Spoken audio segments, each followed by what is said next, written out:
Hola a todos, soy un tío blancuetero y hoy toca meternos en un salseo con Spanish Revolution. Yo la verdad es que no quería, con la que les metí hace algunos vídeos pues creía que ya era suficiente, pero se les ocurrió contestarme con este artículo. Respondemos al vídeo plagado de bulos que nos ha dedicado el youtuber un tío blancuetero. Y se referían a este vídeo, que os dejo en la descripción, en el que básicamente sostenía tres cosas en relación al vídeo de Spanish Revolution. La primera, que el impacto agudo del COVID-19 en España y el hecho de que a día de hoy seamos el país con más muertos por cada millón de habitantes no se debía principalmente a un problema de recortes o de privatización de la sanidad, sino a un problema de gestión, sobre todo en la tardía respuesta del gobierno. La segunda, que la visión catastrofista del estado de nuestro sistema sanitario antes de la crisis del COVID-19 planteada por Spanish Revolution era falsa, que en España no teníamos un sistema sanitario roto y que pese a no tener el mejor sistema de salud del mundo, pues este era eficiente y relativamente bueno. Y la tercera, que utilizar exclusivamente rostros del Partido Popular como responsables de la crisis y los recortes, al tiempo que utilizan imágenes de Pedro Sánchez, ¿no?, como si fuese una pobre víctima al que la crisis le habría pillado con las ventanas rotas, es decir, con un sistema sanitario desmantelado, sería una burda manipulación, ya que si hablamos de recortes y privatizaciones, pues la cosa sería un poco más compleja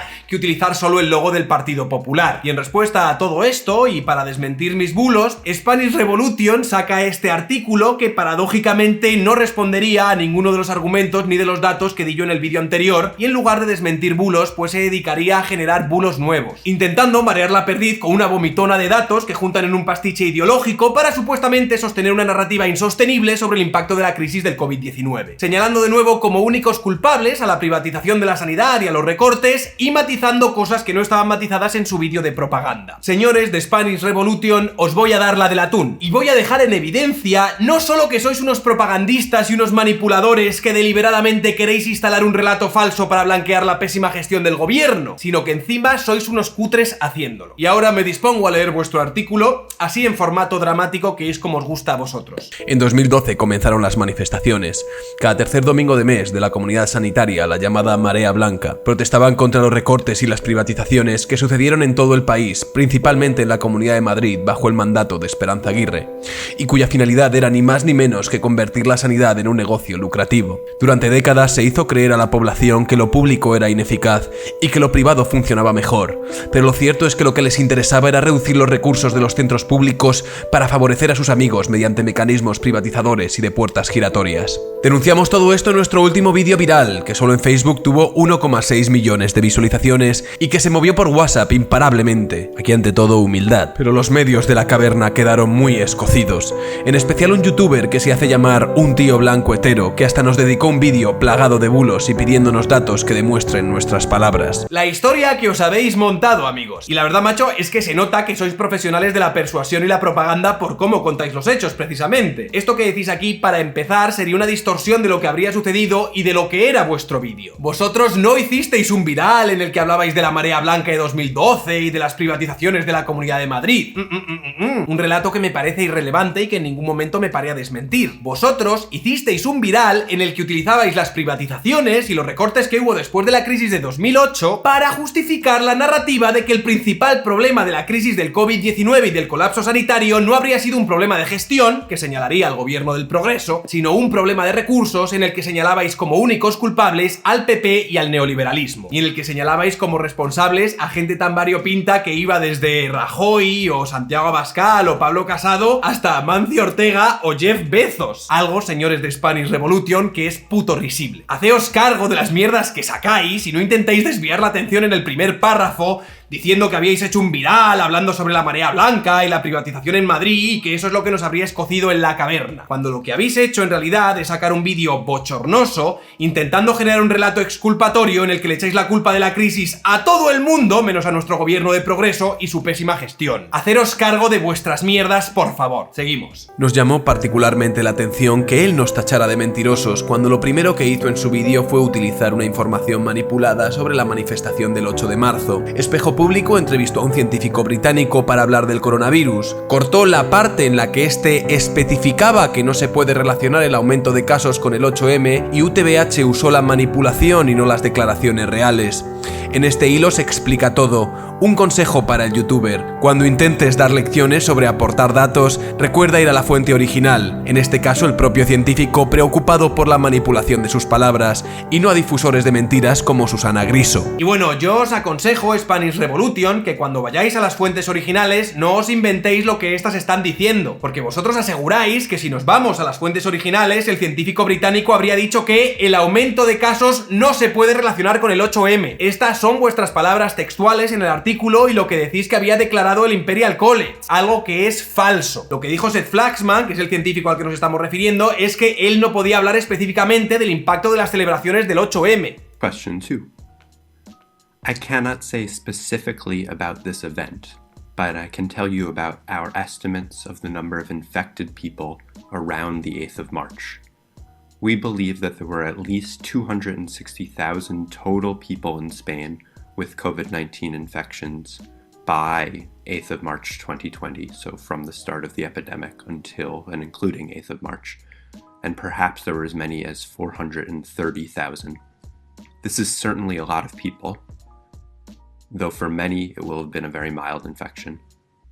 Just a week later, on 15th of March, our estimates for Spain are between 1.1 million people and 2 million people infected. No puedo hablar específicamente de este evento. I cannot say specifically about this event. Es muy diferente a que haya dicho que este evento no se puede relacionar con el aumento de casos. Habéis confundido al Imperial College con Miguel Lacambra. Yo os pediría, por favor, que si vais por ahí dando lecciones sobre lo importante que es usar las fuentes originales, no os vayáis inventando lo que dicen estas fuentes originales. Evidentemente, medir el impacto concreto solo de las manifestaciones del 8M, pues es algo hipercomplejo que ninguna prestigiosa entidad científica va a atreverse a aventurar sin hacer un exhaustivo estudio primero. De hecho, los que somos críticos con la celebración del 8M a las puertas de la crisis, no decimos que el 8M sea el evento único que catapultó la propagación del virus, aunque intuimos sin miedo a equivocarnos que tampoco fue algo inocuo. Lo primero que recomiendan los epidemiólogos ante casos de pandemia no es evitar multitudes y masificaciones de gente porque a ellos les salga del nabo. Lo que decimos los que somos críticos con las marchas del 8M es algo que además he repetido en numerosos vídeos. Y es que, como ya he dicho, la crítica al gobierno no es que el 8M fuese el principal y único foco de contagio, sino la sospecha de que fuese el 8M lo que motivó la tardía reacción del gobierno por no poner en peligro la fiesta de las mujeres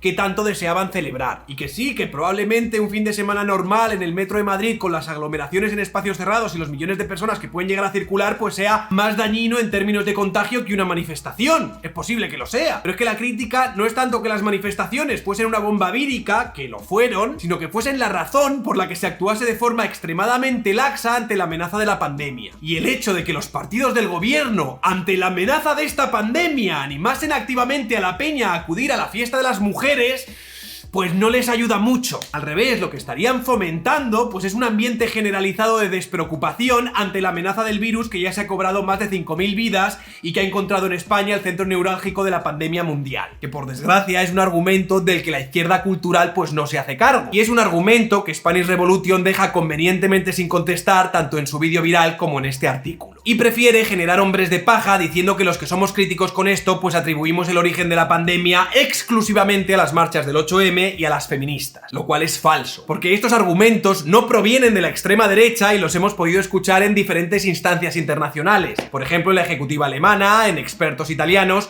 y en periódicos internacionales nada sospechosos de derechistas como el New York Times o The Guardian, e incluso recientemente en el mismísimo Antonio Maestre, famoso y celebrado periodista de izquierdas y que en su momento además fue uno de los mayores defensores del lacambrismo, que el otro día pues nos sorprendía con un artículo en el que reconocía que no parar España antes del 8 de marzo fue un error, que no se puede seguir defendiendo que celebrar la manifestación del 8 de marzo fue una buena decisión y que sí había indicios que hacían prever que había que tomar decisiones drásticas antes del 8M. Y yo a Spanish Revolution desde aquí les recomiendo que se bajen de la higuera en la que siguen subidos y que adopten la postura por la que ha optado Antonio Maestre, aunque sea de forma estratégica como admite que hace el bueno de Antonio. manicomio, que es por lo menos mucho más inteligente y menos risible e insulta menos a la inteligencia que la de seguir insinuando que el 8M fue algo irrelevante en la coyuntura de la expansión del COVID-19, como hace Spanish Revolution siguiendo la buena tradición lacambrista. Chicos, el lacambrismo está pasado de moda, hay que actualizarse. Por otro lado, sí que asumiré que cogí el trozo de Espejo Público, y en específico el de Susana Griso, no porque me parezca Espejo Público una fuente especialmente fiable, sino porque me hacía gracia que dijese cosas como esta. Vamos, que se le hizo un favor al virus con el 8M impresionante, ¿eh? Cuando días antes decía cosas como esta otra. Este año el 8 de marzo cae en domingo, pero que ni el festivo ni el coronavirus sea una excusa para que salgamos a reivindicar nuestros derechos. Una pequeña maldad por mi parte que Spanish Revolution ha malinterpretado como un intento de manipulación. Pero bueno, vamos a seguir leyendo a Spanish Revolution, que este vídeo va para largo. Frente al señor del disfraz ridículo que nos acusa de mentir, que va de libre pensador aunque casualmente solo defiende lo que le marca la agenda de la derecha y que se inventa que estamos financiados por el gobierno o que, cómo no, la culpa de todo la tienen las feministas, estos son los datos tras las ventanas que quedaron rotas. Hay que ver lo cursis que sois, me cago en la leche. A ver, no es que yo os acuse de mentir, es que estáis mintiendo hasta en frases supuestamente tan anodinas como esta. Primero decís que yo solo defiendo lo que marca la agenda de la derecha, cuando por ejemplo un día antes de las pasadas elecciones saqué este vídeo contra Vox, por el que por cierto me comí un gorrazo de hostias, y mi crítica me parecía más que legítima, aunque reconozco que el timing en la jornada de reflexión pues no fue bueno. Segundo, decís que yo digo que estáis financiados por el gobierno, y ni en este vídeo ni en ningún otro momento he dicho que estéis financiados por el gobierno. Os llamo manipuladores, propagandistas y mentirosos porque lo sois, pero no digo nada de vuestra financiación porque sencillamente la desconozco, que también me hace gracia que os deis por aludido por algo que ni siquiera os he dicho. ¿Cómo era eso que se decía? Excusatio non petita, accusatio manifesta. Y tercero, decís finalmente que yo me invento que la culpa de todo la tienen las feministas, cuando precisamente mi postura durante toda esta crisis es que la culpa la tiene el gobierno, que se serviría del feminismo y de eventos como el 8M para obtener diferentes réditos, y en el que habría feministas como Carmen Calvo o Irene Montero, pero no del feminismo per se. O sea que estáis teniendo la audacia de reprochar que un señor o de disfraz ridículo os acuse de mentir para a continuación mentir 3 veces seguidas. ¡Wow! Y lo siguiente que veo que hacéis en este artículo es empezar a abrir secciones, como si estuviésemos en el Corte Inglés o esto fuese un public reportaje, y a la primera la habéis llamado años y años de recortes y privatizaciones. Bueno, pues vamos allá. Años y años de recortes y privatizaciones. Hoy, 7 de abril, se celebra el Día Mundial de la Sanidad. Hace justo 8 años comenzaban las mareas blancas, colectivos sanitarios de todo el país que protestaban, hartos de los recortes y privatizaciones que llevaban tiempo sufriendo, muy especialmente en la Comunidad de Madrid. Os estáis como repitiendo, ¿no? Esta es la misma mierda que habéis dicho al principio. Dichos recortes culminaron con los últimos presupuestos de Montoro, que además han servido para que la caverna los achaque al gobierno de Sánchez. La derecha se escuda en un recorte de 1.200 millones de euros que en realidad no es tal, ya que el porcentaje de gasto en sanidad sobre el PIB sigue siendo el mismo que el año anterior. Se trata de un reajuste que deben hacer las comunidades autónomas que se hayan endeudado por encima del presupuesto que el gobierno de Rajoy les adjudicó, y que ahora se niegan a reconocer. Desmontada esta primera trampa, repasemos qué lleva ocurriendo en el panorama de la sanidad pública, tanto nacional como regional. Bueno, pues primero, yo no soy la derecha, y segundo, yo no me escudo en nada, ya que esta trampa que supuestamente decís que hago, pues la explico en el vídeo, e indico que los presupuestos que maneja la Ejecutiva Socialista son los de Montoro y que llevan con ellos desde 2018. Lo he dicho siempre, chiqui, son 1.200 millones, eso es poco. Que sí es cierto que la Ejecutiva Socialista estaba utilizando la Ley General de Sanidad impulsada por Rajoy en 2015, que es lo que estaba esgrimiendo Hacienda para exigir sostenibilidad en el gasto farmacéutico y sanitario. ¡Desmontando esta primera trampa! No entiendo muy bien dónde está la trampa, al menos en mi vídeo, así que si por favor me la podéis explicar. Y vamos a ver, me estoy dando por aludido porque esta mierda de artículo se llama Desmontando los falsos datos de un tío blancuetero, pero esto al final parece un poco que se está quedando en un claro ejemplo de a dónde vas patatas traigo. Perdona, ¿tienes hora? Al fondo a la derecha. Esto es lo que se llama marcarse un hombre de paja de manual. Y luego más adelante hacéis una cronología de la privatización que empezaría en 2003 con Esperanza Aguirre, pasando por Susana Díaz en Andalucía. Luego habláis de unos recortes a nivel estatal de un 8,2% que empezarían con Zapatero al inicio de la crisis y que luego continuaría Rajoy. Y aquí, señores, es donde os habéis retratado como propagandistas. Y es que esta primera cronología de datos factuales que habríais dado pues me parece correcta. Pero es en este artículo, que lo voy a leer yo y 3 personas más, en el que mencionáis la línea cronológica con nombres del Partido Socialista como Susana Díaz, e incluso admitís que fue Zapatero el que empezó con los recortes en sanidad a nivel estatal. Pero en vuestro grandiosísimo vídeo super viral que van a ver millones de personas, Estas personalidades del PSOE no aparecen por ningún lado. ¿Qué ha pasado? De hecho, utilizáis el rostro de nuestro presidente Pedro Sánchez para representar a esos que se comieron las consecuencias de los que dejaron las ventanas rotas. Y no mencionáis que fue el anterior presidente socialista el que empezó con los recortes a nivel estatal, como sí que hacéis en este artículo, lo que responde a una de mis principales críticas de que personalizáis los recortes y las privatizaciones en un partido, cuando es algo mucho más complejo y que afecta a los dos principales partidos de España. Y en cosas como esta es donde vemos que ponerle nombres y apellidos y el logo de un partido político a los recortes en el sistema sanitario, pues es algo un poco más complejo que todo esto, por desgracia. ¡Uy, un desliz sin importancia! Y hacéis esto porque la intención de vuestro vídeo viral no es, como decís, de denunciar la privatización y los recortes en sanidad, sino usar esta narrativa para defender la gestión del gobierno del progreso formado por Unidas Podemos y por los socialistas, estos últimos también responsables de recortes y de privatizaciones. Y claro, pues no tendría mucho sentido defender a un gobierno socialista echándole la culpa a unos recortes que iniciaría otro gobierno socialista. Curioso además que excuséis más arriba la herencia presupuestaria que habría heredado la ejecutiva sanchista de los presupuestos de Rajoy, cuando luego aquí señaláis a Zapatero como el pionero en los recortes en sanidad a nivel estatal, con unas políticas que luego continuaría Rajoy ante la coyuntura de la crisis. Que no se entiende mucho que justifiquéis las políticas continuistas de Sánchez, pero critiquéis las de Rajoy. ¿Coherencia dónde? Bueno, realmente sí que se entiende, que es que sois unos propagandistas de manual. Esperándome tenéis a otro artículo vuestro echándole la culpa al Banco Central Europeo, a la Troika y a los Illuminati, macho. Y luego más abajo ya habláis del informe de la OECD, que yo también cito en mi vídeo, y vosotros decís lo siguiente. Según la OCDE, el gasto sanitario ha ido bajando de 6,8% en 2009 a 6,2% en 2018,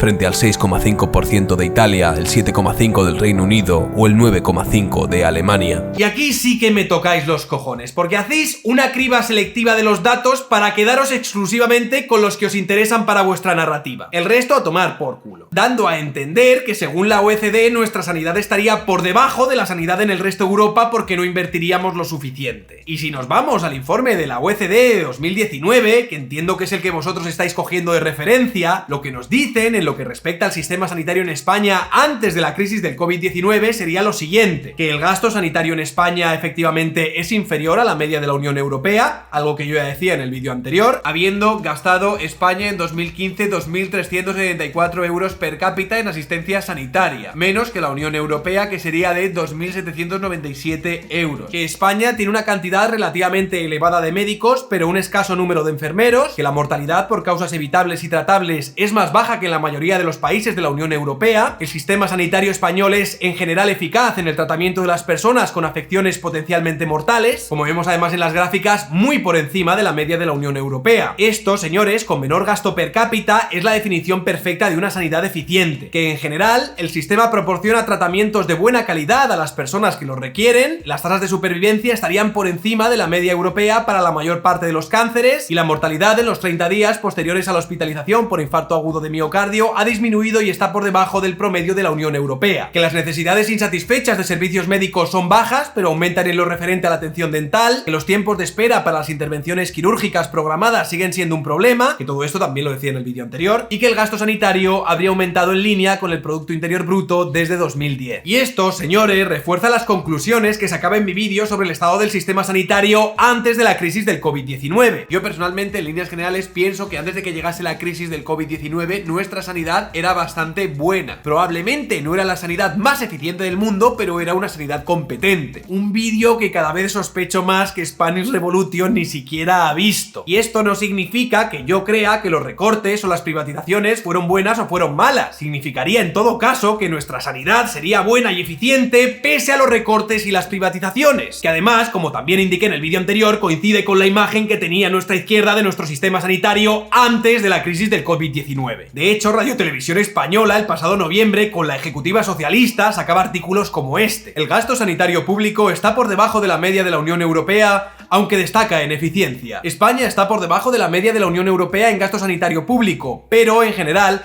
sus ciudadanos gozan de mejor salud, tienen la esperanza de vida más alta de los 27, menos muertos por causas evitables y mayor tasa de supervivencia por cáncer. Un relato que choca de frente y sin frenos con la visión desangelada que nos pintaba Spanish Revolution del estado de nuestra sanidad. Y creo, en definitiva, que mostrar todos estos datos pues sirve para dar una imagen más o menos completa y objetiva del estado de nuestro sistema sanitario antes de la crisis del COVID-19, en lugar del uso selectivo de datos que hace Spanish Revolution para mostrar la imagen de nuestro sistema sanitario que más le conviene según su narrativa. ¿Dónde están los bulos, Spanish Revolution? ¿Dónde están los bulos? Que por eso quería yo que dieseis datos, porque os iba a dar así una hostia a mano abierta. Tampoco se entiende que hablen de la privatización de nuestra sanidad cuando la relación entre ambos sectores, el público y el privado, ha permanecido más o menos estable durante los últimos 20 años. En esta tabla, por ejemplo, vemos los porcentajes de gasto tanto en la sanidad pública como en la sanidad privada que se habrían mantenido relativamente estables desde 1998 hasta 2017. En fin, que no hay más ciego que el que no quiere ver, pero bueno. Y aquí Spanish Revolution a continuación en su artículo pues nos hablaría de las camas. Según datos del Ministerio de Sanidad, entre 2009 y 2019 se cerraron 2.869 camas en toda España.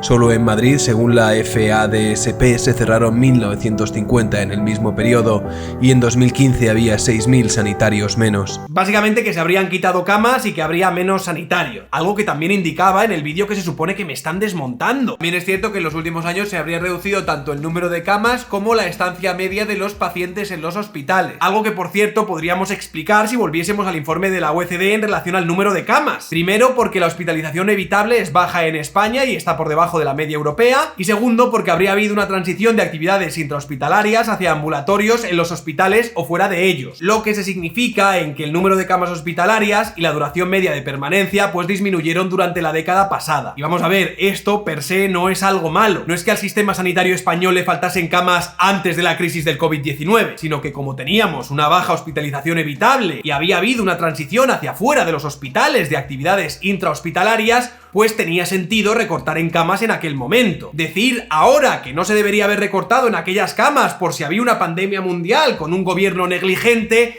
es la definición perfecta del capitán a posteriori, chicos. Ojo, por cierto, lo de no confundir camas con unidades de cuidados intensivos. Y estoy un poco cansado ya porque voy por la mitad del artículo y estoy esperando a que empecéis a desmentir bulos en vez de generar bulos nuevos. Y sinceramente me da la sensación de que primero no habéis visto mi vídeo y que simplemente lo estáis usando para meter vuestro pastiche antiprivatización con cortas y pegas de artículos de mierda vuestros de antes. En fin, continúa vuestro artículo con lo siguiente. ¿Qué hace que la Comunidad de Madrid sea el territorio donde la sangría ha sido más profunda?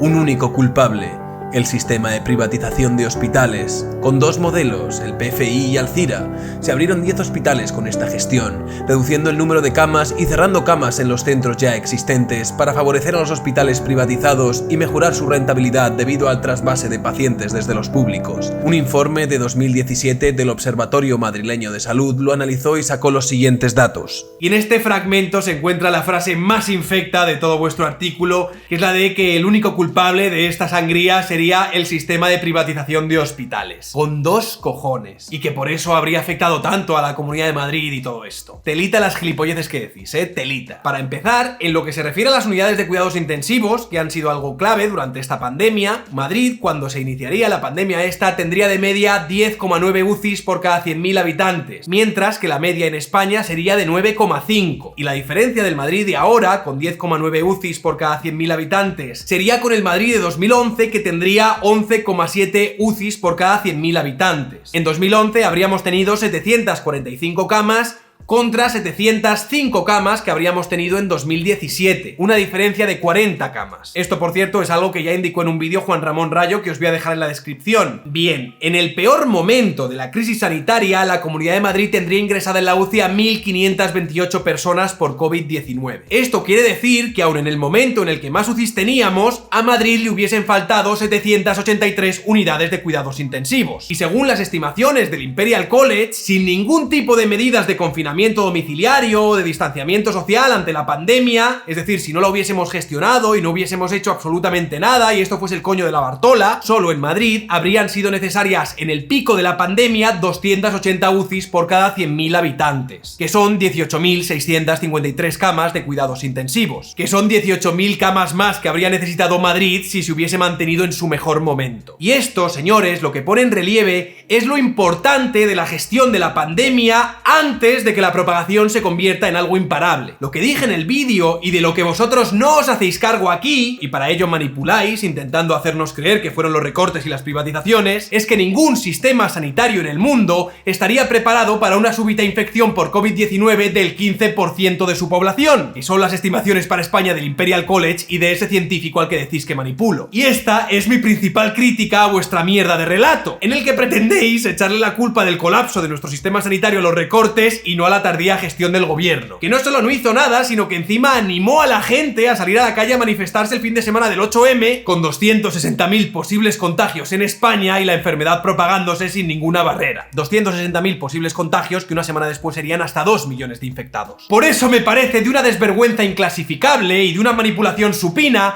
que tengáis los santos cojones de que con la que nos ha caído y con la que nos sigue cayendo, decir que el único culpable es el sistema de privatización de hospitales. Ya ni siquiera los recortes, no, el sistema de privatización de hospitales. Cuando la única manera de prevenir el colapso de nuestro sistema sanitario, sobre todo en Madrid, que es la población con más contagiados de España, era el haber adoptado medidas preventivas mucho antes de cuando se tomaron y no justo después de celebrar vuestra fiesta de las mujeres. Que dais más vergüenza ajena que monedero, colega. Me caliento. Bueno, vamos a seguir. Y lo único que hacéis a continuación es dar un montón de números sacados de un informe de 2017 del Observatorio Madrileño de la Salud. Un observatorio muy objetivo y nada politizado, formado por ayuntamientos gobernados por el PSOE, por Podemos y por Izquierda Unida. ¡Vaya qué sorpresa!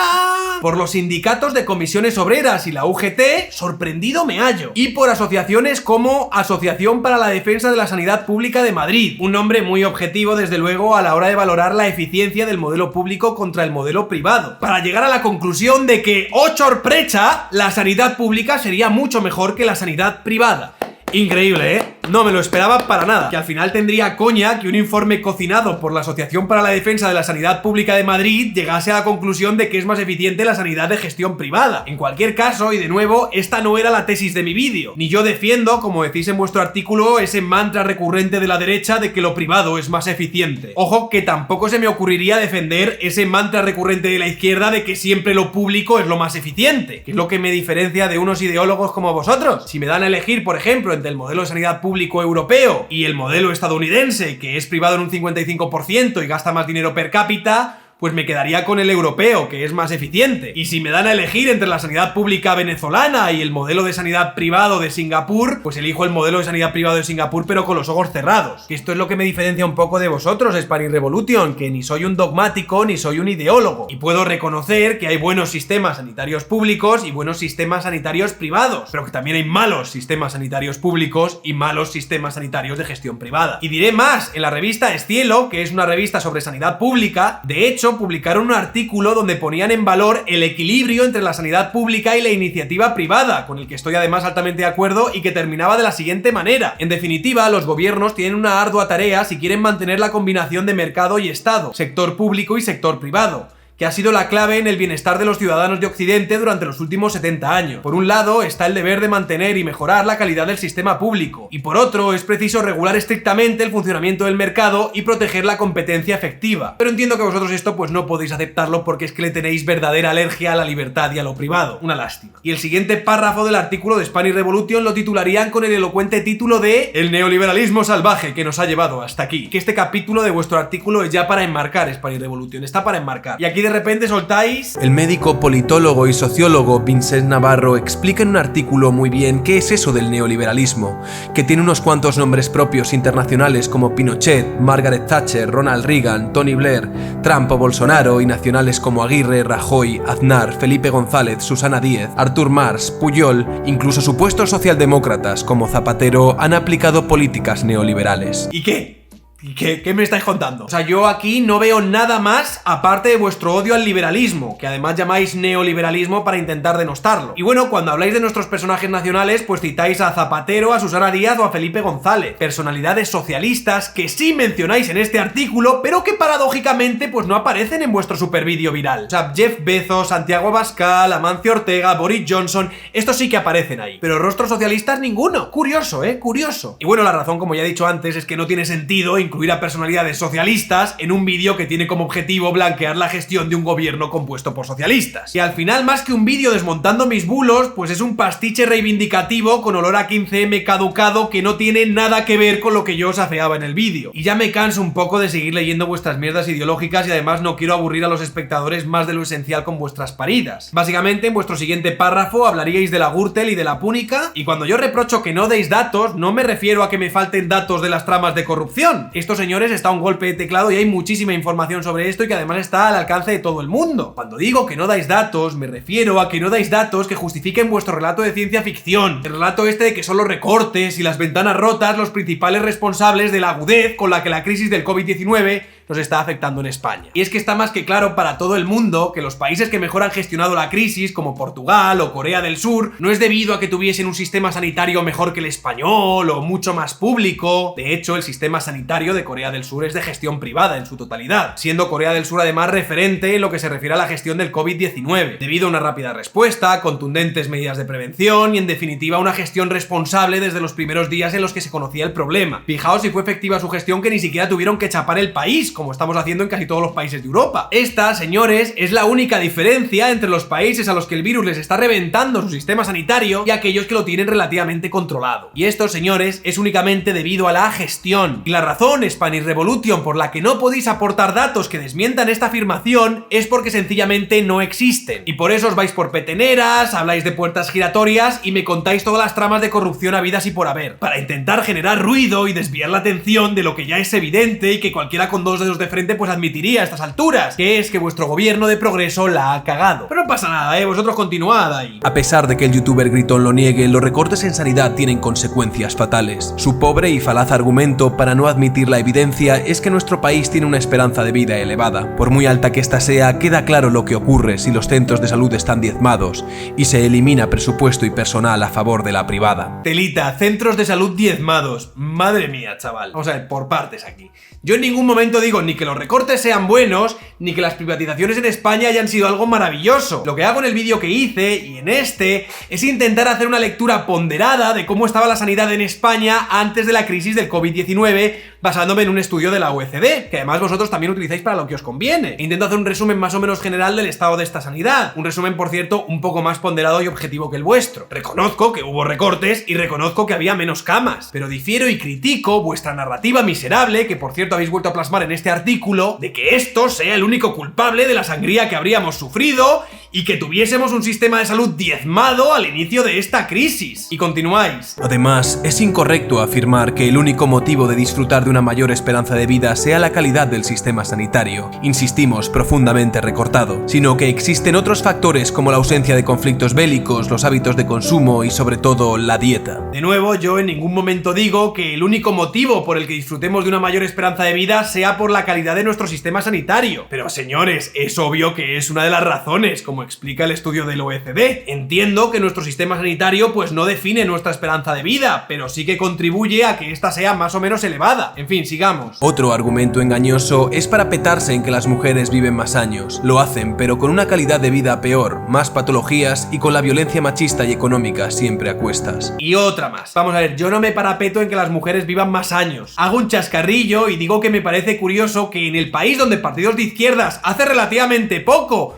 pedían estados de excepción por terrorismo machista y donde a las mujeres se las mata indiscriminadamente por ser mujeres, pues sea el país donde las mujeres tienen mayor esperanza de vida por delante de cualquier otro segmento poblacional en todo el mundo. Es cuanto menos paradójico, ¿qué queréis que os diga? Lo de que tienen una peor calidad de vida y más patologías, me imagino que lo habéis sacado de artículos como este. Me imagino, porque en esto sí que no dais fuentes. En el que básicamente pues nos dicen que las mujeres viven más, pero pasan 20 años con mala salud, a diferencia de los hombres que solo pasarían 14. Claro, luego leemos que de media las mujeres viven 6 años más que los hombres. 20, 14... Ya habéis hecho aquí las matemáticas, ¿no? Básicamente, las mujeres pues tienen la mala suerte de morir con 86 años y los varones pues somos tan suertudos y tenemos tantos privilegios que de media morimos con 80. Y así pues nos quitamos de encima 6 años de achaques que sí que se comen las mujeres viviendo más. Patriarcado wins. Pues esto, señoras y señores, es perspectiva de género. Disfrútenla. Y bueno, lo de la violencia machista y económica siempre a cuestas, en fin, lo de la violencia machista pues no os lo voy a rebatir porque tengo como 50 vídeos hablando hablando de ello, pero lo de la violencia económica es un término que nunca había oído y me ha parecido verdaderamente gracioso. O sea, ahora que haya personas que cobren más que otras es una forma de violencia. Joder, cómo se nota que sois comunistas, ¿eh? O sea, que Julia Otero, por ejemplo, por cobrar más que yo, estaría ejerciendo violencia económica contra mí, ¿no? Va por ahí. Y bueno, el siguiente y penúltimo párrafo donde desmentís mis bulos, pues es otro batiburrillo de qué mala es la sanidad privada, qué buena es la sanidad pública y qué criminales son los recortes y la corrupción. Que de nuevo, pues me parecería algo incluso entrañable si no fuese porque durante todo el artículo no habéis parado de meter vuestro pastiche ideológico. Pero bueno, me voy a quedar con la primera frase que sí que parece que puede aportar algo al debate que estamos teniendo ahora mismo entre manos. Antes de los recortes,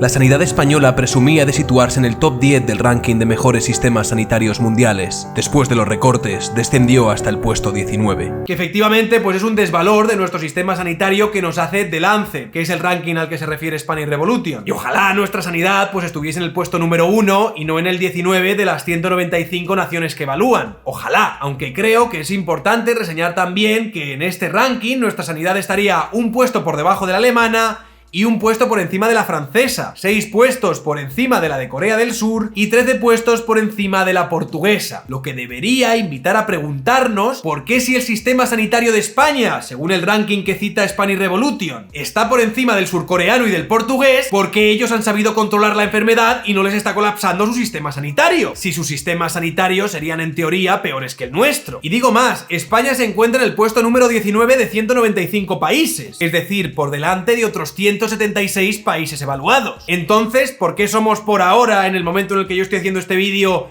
el número 1 en muertes por coronavirus por cada millón de habitantes? ¿Por qué? O sea, si el impacto de esta crisis nos afecta de forma desproporcionada por nuestra esquilmada sanidad pública, diezmada, ¿no?, que decían, ¿por qué no hay 176 países, o 50, o 20... que según los rankings que nos trae Spanish Revolution pues tienen peores sanidades que la nuestra? ¿Por qué entonces estos países pues no estarían siendo diezmados por el coronavirus? O sea, si esto no es una cuestión de gestión y es una cuestión pues de recursos y de recortes en el sistema de salud, ¿por qué por ahora somos el centro neurálgico de la pandemia si ni siquiera fuimos los primeros en tener este virus? ¿Sería posible quizás que no fuese tanto la calidad del sistema sanitario, sino la gestión de los distintos países la que propicia que el virus esté controlado o nos afecte de forma desproporcionada y colapse nuestro sistema de salud? Que ya sé que vosotros pues estáis un poco a vuestro rollo y a vuestras fantasías y vuestros unicornios, pero por favor ahí intentad darle vueltas, darle vueltas. Y finalmente Spanish Revolution culmina su obra magna de escurrir el bulto ante la crítica y de parecer que se está diciendo algo cuando en realidad no se está diciendo absolutamente nada, con párrafos como este. Pero el colmo de la mala suerte o de la mala idea es que tengas que escuchar a palmeros de lo neoliberal, de la privatización, que a gritos desde las pantallas tengan la poca vergüenza de decir que los recortes no tienen nada que ver con la situación que enfrentamos ahora al aparecer una nueva enfermedad. Y me imagino que cuando hablan de palmero de lo neoliberal y de las privatizaciones pues se refieren a MOA, y hay una pequeña diferencia entre decir que más camas o más recursos pues evidentemente serían bienvenidos en una situación como la actual, y ojalá tuviésemos la mejor sanidad del mundo y fuésemos el número 1 en todos los rankings mundiales, ojalá. O sea, esto es algo que yo le deseo a la sanidad española, ya sea pública, privada o de ascendencia chamánica. Hay una diferencia entre reconocer esto e intentar atribuir la sangría de la crisis a la falta de camas y recortes de hace años, en lugar de una pésima gestión que habría permitido, debido a su laxa y tardía toma de decisiones, que potencialmente se le contagiase el 15% de la población. Lo primero es de sentido común, lo segundo es de tener muy poca vergüenza. Bueno, pues adivinad qué defiende Spanish Revolution. El colmo es que mientan diciendo que el gobierno no actuó a tiempo, cuando la OMS demuestra que España fue el país europeo que reaccionó con más rapidez ante el coronavirus. ¿Qué? ¿Repite eso? Cuando la OMS demuestra que España fue el país europeo que reaccionó con más rapidez ante el coronavirus. Y los tíos, con todo su papo, nos reenvían a este artículo de última hora. España fue el país de Europa que antes reaccionó ante el coronavirus. La fuente esta de última hora es que me encanta este detalle. Básicamente este artículo hace un cherry picking de los gobiernos que le iban a dejar bien y cogen a Italia, Alemania e Inglaterra, que de repente estos tres países son toda Europa. Italia, Alemania, Inglaterra, España, eso es Europa, no hay más países ahí. Y después hacen cherry picking para coger la variable que mejor les dejaría. Si por ejemplo elegimos otras variables como medidas previas ante la declaración del estado de alarma, como evitar aglomeraciones, manifestaciones o restringir de manera escalonada el acceso a restaurantes, pues ya la cosa cambiaría un poco, ¿no? Esta gente no solo nos está intentando convencer de que la gestión de del gobierno no ha tenido nada que ver, sino que todavía tienen el papo de intentar convencernos de que habría sido casi la mejor gestión de Europa. Es que os lo digo, al lado de esta gente los del diario.es parecen Joseph Pulitzer, macho. O sea, fijaos que para desmentirles voy a usar el diario.es, es que manda huevos, manda huevos. Comparativa, las medidas contra el coronavirus y confinamientos en España, los principales países europeos y Estados Unidos. Y vamos a ver que el plan del diario.es con este artículo